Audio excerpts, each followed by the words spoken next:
So, first of all, let's get started with probably the first question everybody asks you. Can you just give us a summary of what is inbound marketing?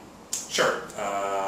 Inbound marketing is almost easiest to explain as the opposite of outbound marketing. So the traditional way that marketers of the past 50, 60, 70 years have spread the word about their product is they do things like cold calling, email blasts, advertising, trade shows, things like that. Those methods have all worked very, very well over the past 50, 60 years, but recently people like us, people watching today online, are sort of sick and tired of being marketed to and getting better and better at blocking out these traditional marketing messages, whether that's caller ID on your phone, or whether it's spam protection on your PC, or it's TiVo on your television, or it's... resumes. Yeah, people are getting very good at blocking traditional marketing out. The second thing that's going on is more and more people are sort of living and breathing inside of Google, inside social media sites like Twitter and Facebook and LinkedIn, and more people are reading blogs instead of, for example, their Boston Globe or whatever their local newspaper is. So there's these fundamental changes happening in society, and inbound marketing is about how do you match the way you market with the modern way in which people sort of shop and learn, and how do you pull people in that natural course of shopping and learning through Google, through Twitter and Facebook and LinkedIn, and through blogs. So how do you pull them into your site and transform the way you market from interrupting people to pulling them in?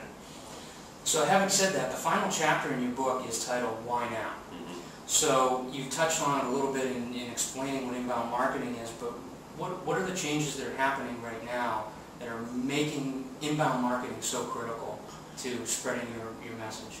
The two comments I made before, just outbound marketing has just ceased to work because we're so good at blocking them out. Inbound marketing makes sense because people are shopping and learning in new ways. The reason it's sort of urgent you get started sooner rather than later is you build real leverage up through doing inbound marketing. So let's say you started a blog today to compete with HubSpot's blog. So we have a blog, blog.hubspot.com. It's an inbound marketing blog.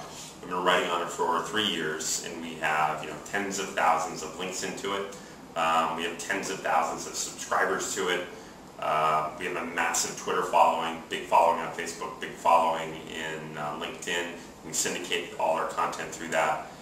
And that provides sort of a barrier to entry for other people who want to compete with this. So let's say you wanted to start a blog today to compete with blog.hubspot.com, and let's say your content were better. Pound for pound, you have better content. It's just you have to climb over that mountain of every other blogger sort of between yourself when you're first starting in inbound marketing. It's really just hard to stand out. So it's sort of, you got to start now, and being first is important. If there's already 3 or 4 case studies in your industry, you may already be too late.